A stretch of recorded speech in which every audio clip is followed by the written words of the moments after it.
Hola, soy Roy Campos y cada lunes desde hace mucho tiempo, hablamos de cuáles fueron las noticias que más impactaron, interesaron o más atención generaron entre los mexicanos. En este caso, vamos a hablar de la primera semana de marzo de 2022. ¿Qué semana? O sea, ¿qué semana? Fue una semana mágica, por decirlo de alguna manera, y van a ver cuando les platique las noticias que más interesaron. ¿Por qué le llamo así?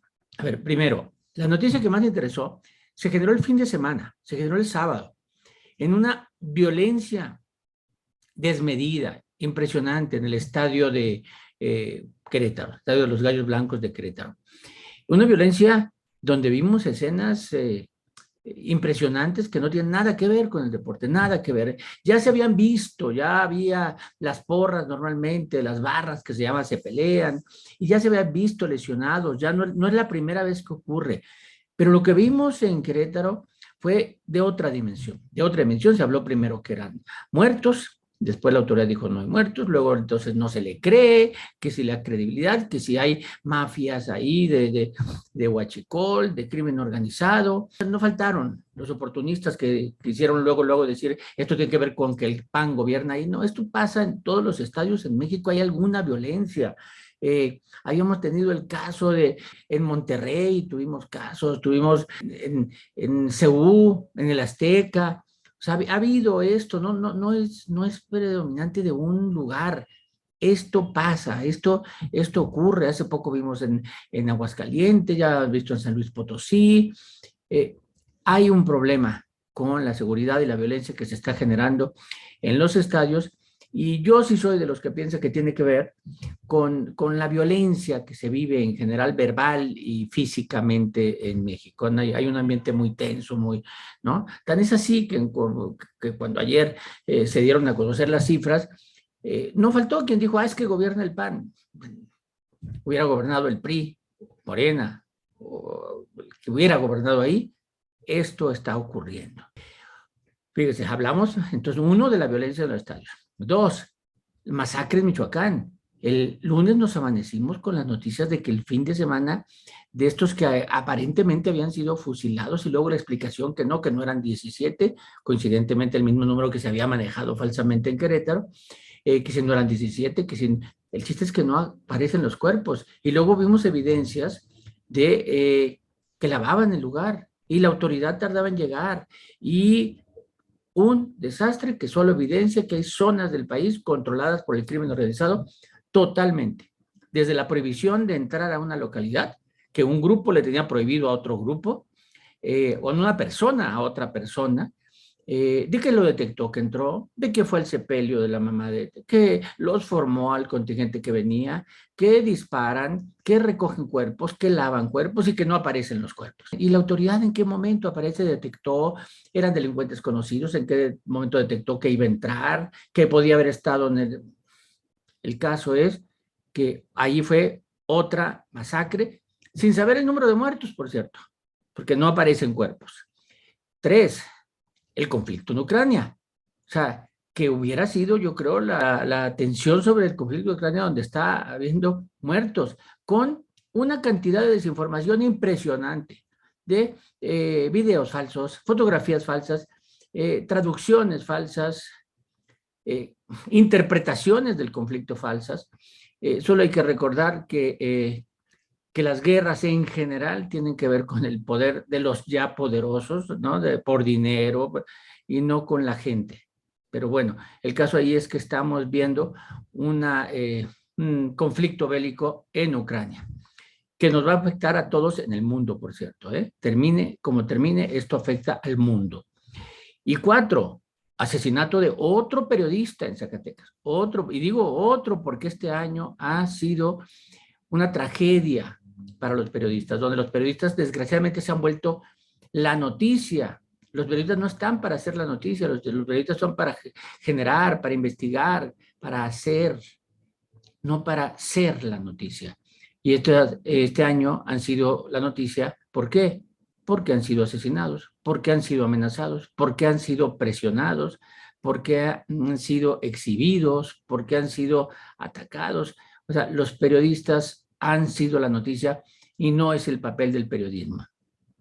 Y ha habido hasta ahorita, ya vean cómo es violencia en el estadio, masacre en Michoacán, conflicto en Ucrania, asesinato a un periodista, y le agrego algo que no tiene que ver, aparentemente, la muerte del Mijis, que después de un mes desaparecido, aparece muerto en un accidente, con la versión oficial, ¿no? Algunos no la creen, porque el Mijis era un activista polémico de San Luis Potosí, que había tenido ya varios atentados, le habían hecho atentados, y pues bueno, apareció muerto en un accidente, y entonces se duda, no se duda, pero el caso es que, bueno, no lo podemos contabilizar como víctima del crimen organizado, porque la información que se tiene no da por ahí.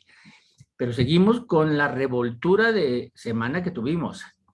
Se generaron, el viernes circularon unos audios del fiscal Hertz Manero, con el Poder Judicial, interviniendo en un caso personal a él, pero con la voz del fiscal ahí no lo ha negado la fiscalía, no ha dicho qué pasó, pero alguien está escuchando al fiscal, alguien está interviniendo las llamadas del fiscal, y no es ni adecuado ni la intervención ni lo que se dice. Lo que se dice evidencia que el fiscal está tratando hasta de torcer la justicia. Esto generó un escándalo que va a seguir. Seguimos. Y todo esto hizo que pasaran desapercibidas algunas cosas importantes, como hay nuevo presidente del Consejo Coordinador Empresarial. Creo que Carlos Salazar hizo una buena labor. El nuevo presidente tiene entre su carga que le va a tocar el periodo de la elección de 2024. Y es de alguna manera el eslabón entre el grupo empresarial, entre el grupo de los empresarios en México, poderoso, con la presidencia de la República más poderosa aún, ¿no? Entonces, este eslabón en un periodo donde se piensa discutir la reforma eléctrica, difieren totalmente, y luego viene el periodo electoral que le va a tocar ahí estar y lidiar con los candidatos. También, como noticia, es la Secretaría de Educación Pública declara el fin del programa de escuelas de tiempo completo. Inmediatamente surgieron las voces a defender el programa. Es un buen programa, es un buen programa.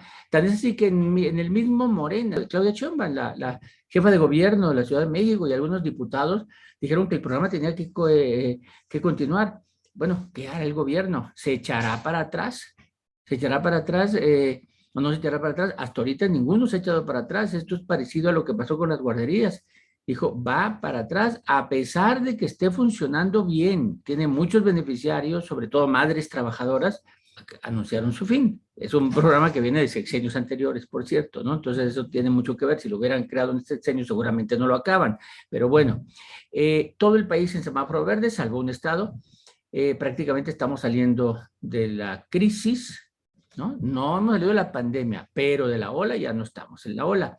El número de muertos del día de ayer domingo 6 de marzo fue de 35, el menor en muchísimo tiempo.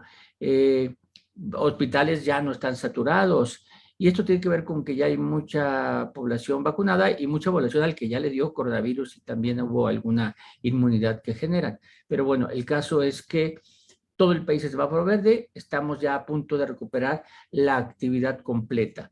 Y por último, el Banco de México bajó la expectativa de crecimiento para 2022, y la bajó drásticamente por la inflación, por los conflictos bélicos, por el contexto que se está dando, pero ya no vamos a crecer. Entonces, esta recuperación que el presidente decía, bajamos en 2020, pero en el 21 nos recuperamos con 1, no se dio. Bajamos 8.5, crecemos 5.